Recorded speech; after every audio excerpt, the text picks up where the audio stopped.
नमस्ते दोस्तों, आपका स्वागत है मेरे और डिश टीवी की लाइफ में, जहां पे हम सिर्फ चैनल ही नहीं पूरा डीटीएच सिस्टम लेकर आए हैं।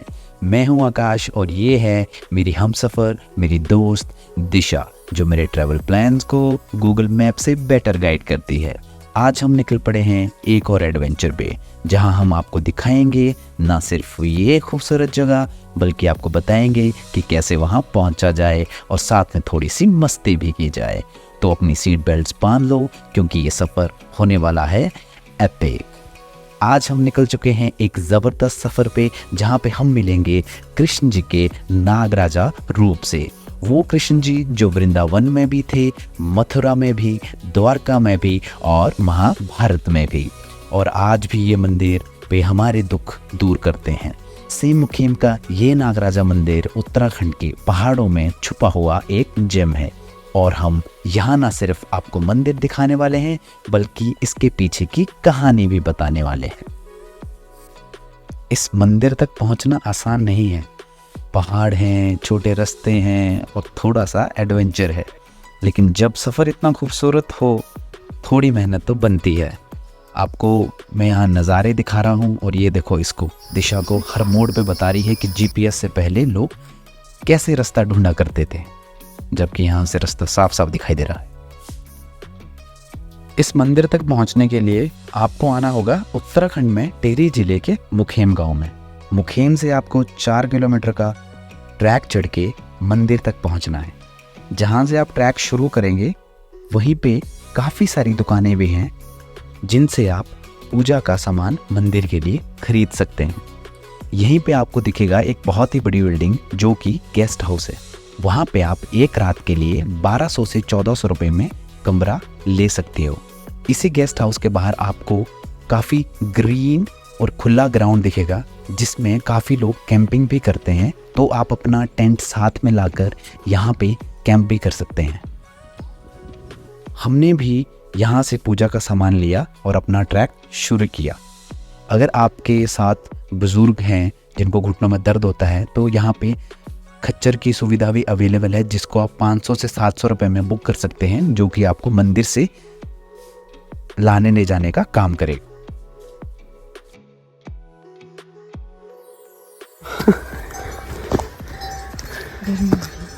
हो भाई, चढ़ते चढ़ते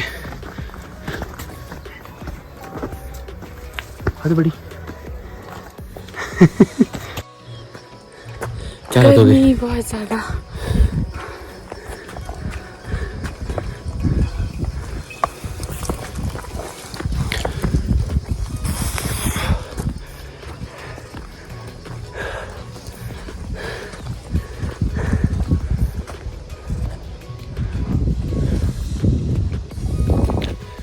जंगल ही जंगल।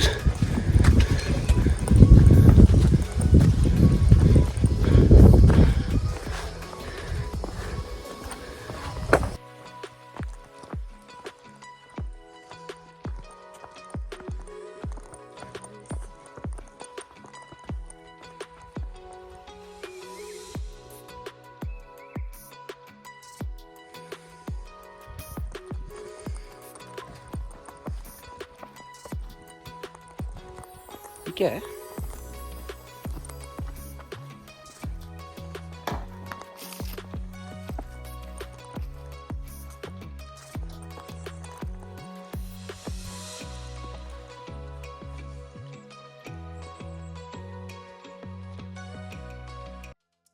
से निकलते ही कुछ दूर चलते ही बहुत चढ़ाई है, बहुत हालत होगी। मुझे इस ट्रैक की सबसे अच्छी बात ये लगी कि इसका सारा का सारा रास्ता पक्का है।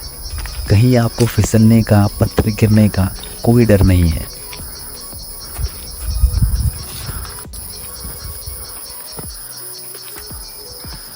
आवाज आ रही मंदिर की। आवाज है मंदिर की? तो आवाज तो बहुत दूर से भी ट्रेवल कर सकती है। क्या क्या डर आ रही है यार? मेरा सांप है। कहाँ है? ये पेड़ पे। तो पाकिस्तान छिपकली यार। Something else. जंगली जंगली।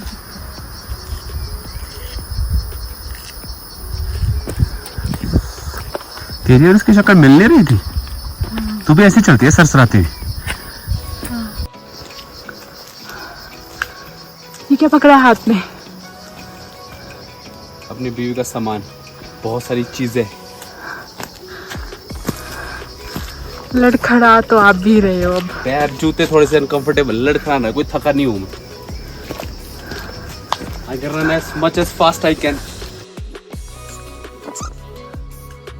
कल नहीं किसने वेखी बिल्कुल ही मत आओ। मजा लइए कल दा।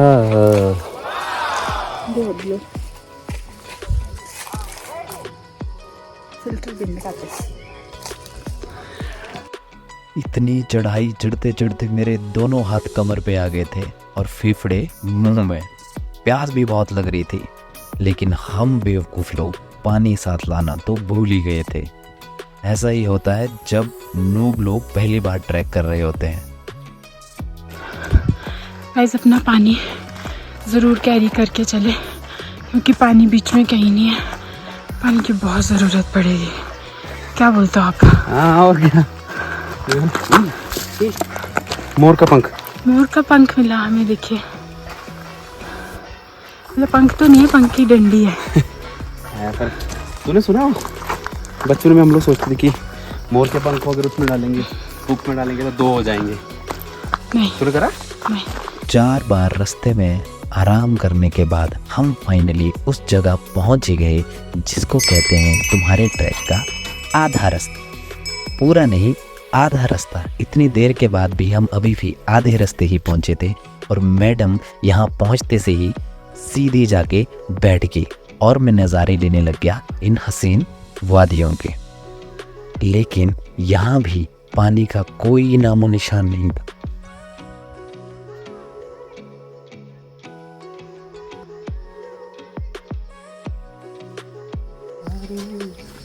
थोड़ी देर घंटियों को छेड़ने के बाद हम अपने रास्ते चल दिए। आगे जाके मुझे ये पेड़ दिखाई दिया जिस पे जाके मैं फट से बैठ गया। फिर मैंने सोचा क्यों ना थोड़ा ऊपर चढ़ा जाए, पर फिर मेरे शरीर ने जवाब दे दिया और वही जवाब मैं अपनी जेब में डाल के वापस नीचे उतर आया। ऐसे प्लास्टिक, ऐसे कूड़ा प्लीज़ मत फेंका कीजिए। ऐसे साफ रखा कीजिए जगह को। ऐसे कूड़ा कचरा देखिए हर जगह, कूड़ा कचरा दिख रहा है। टूरिस्ट प्लेस पहाड़ों की क्या दिक्कत होती है कि हरे पेड़ और इतने पौधे इतने होते हैं कि लोग कचरा फेंकते हैं, उनको पता नहीं चलता ना कि बहुत दिखता कचरा नहीं है कचरा। फेंका हुआ है यहाँ पे सब लेकिन अगर आप जगह। ध्यान दो तो बहुत कचरा है। सही बोला, कचरा ही कचरा है। खा रहे हैं और विंग फेंक रहे हैं। मोस्टली बच्चे होते हैं। अरे जैसे टकाटक के पेपर पड़े हो, ये देखो, तो बचपन से ही आप लोगों को अपने बच्चों के अंदर ये चीज़ ठूस देनी है कि कचरा नहीं करना है। घर में अपने डस्टबिन रखें, जैसे आप अपने रूम को साफ रखते हैं वैसे ही आपको इस धरती, इस दुनिया को भी साफ रखें। चलो धरती चलो हमारा चलो। घर है। पूरी बोर्ड, ये धरती हमारा घर है, समझे? धरती इनका घर है जनाब। किसी ने रेंट पे लेना हो तो बता दे। कुछ मिल गया इनको। कुछ है उसमें छेद में। और इतनी देर सफाई पे ज्ञान देने के बाद मैं चल दिया वो पेड़ ढूंढने जो कि हमारे सिस्टम की तरह ही अंदर से खोखला हो चुका था। तो पूरा पेड़ ही खोखला अंदर से। किसने आग लगाई है इसमें? और मैं जुट गया ये जांच करने में कि आखिर इस मासूम के साथ क्या हुआ होगा। देखिए यहाँ पे भी प्लास्टिक।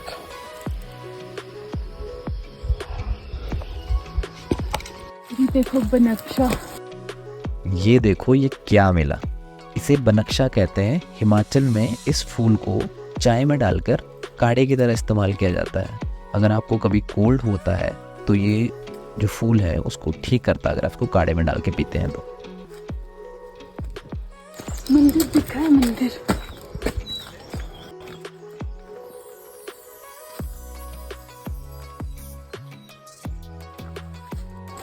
मंदिर की सीढ़ियाँ।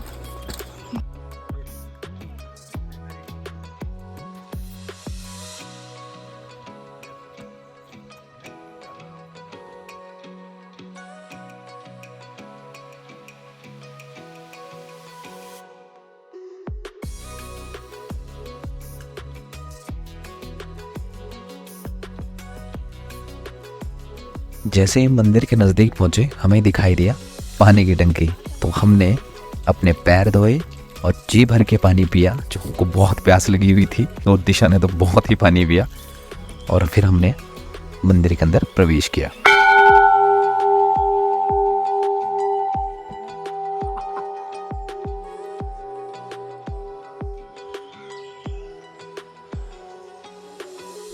इस मंदिर को उत्तराखंड का 5वां धाम भी माना जाता है।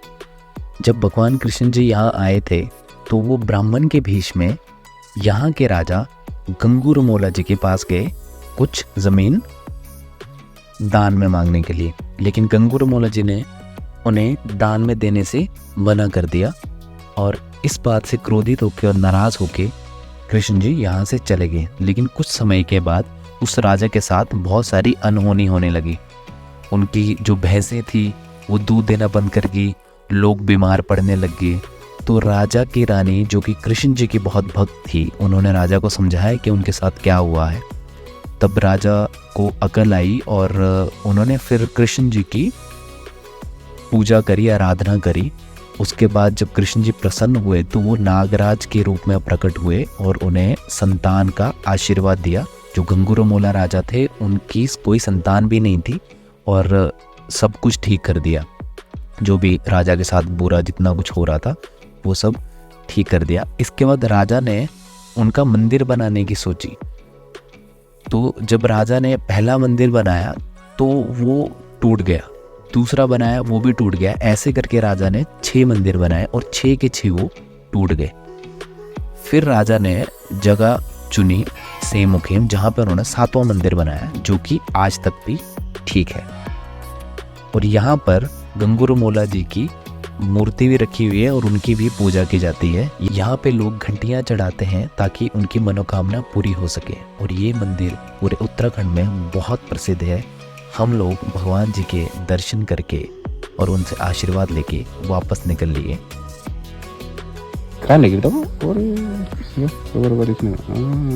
अब मैं सामान नहीं उठा सकती। अब नहीं सामान उठा सकता तुम,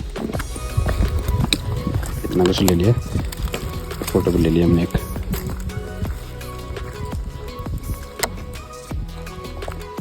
क्या ढूंढ रही है?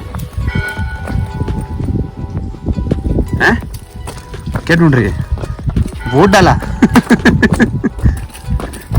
नागराजा जी मैं क्या होता है? हैं? पता है कोई, मैं भक्ति नहीं हूँ। भागो जरा, भाग, गिरना मत बस।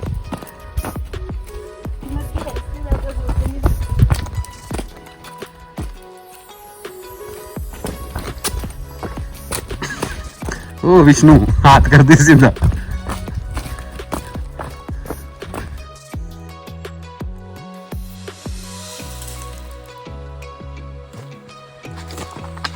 क्या कर रही है? फूल तोड़ रही हूँ स्टोव बनाने के लिए।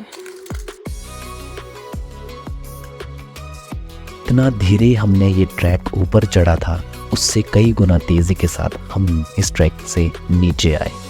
जैसे ही हम नीचे पहुँचे हमें लगी भूख और हमने खाए कड़ी चावल। कड़ी चावल ख़त्म करने के बाद हम निकल लिए अपनी बाइक में अपने घर की तरफ। और जैसे ही हम रास्ते में जा रहे थे बारिश शुरू हो गई। तो दोस्तों, ये था सेमुखेम नागराजा मंदिर का एक छोटा सा सफ़र। अगर आप भी ये कहानी सुन के इंस्पायर हो गए हैं तो ये जगह आपकी नेक्स्ट डेस्टिनेशन में होनी चाहिए। और चैनल को सब्सक्राइब करना मत भूलना, वरना कृष्ण जी के साथ साथ नागराजा भी थोड़ा नाराज़ हो सकते हैं। शुक्रिया।